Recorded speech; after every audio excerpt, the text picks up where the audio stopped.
ఓం సాయిరామ్. బాబా భక్తులందరికీ కూడా నమస్కారం అండి. అందరూ కూడా సుఖంగా సంతోషంగా ఎప్పుడూ కూడా ఆనందంగా ఉండాలి అని చెప్పి బాబాగారి తరపున నేను కూడా మనస్ఫూర్తిగా కోరుకుంటున్నాను. ఈరోజు బాబాగారు అందించే సందేశం ఏంటి అంటే, ఈ రెండు మాటలు నీ గురుబలాన్ని పెంచుతాయి తల్లి, జాగ్రత్తగా విను.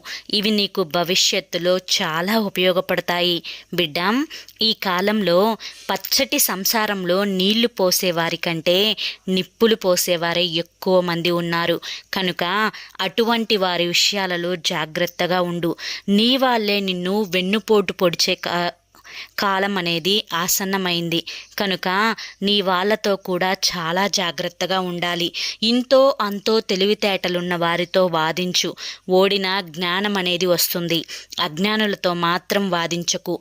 నీ విఘ్నతను నువ్వు పూర్తిగా కోల్పోయి అమాయకుడిలా మారతావు.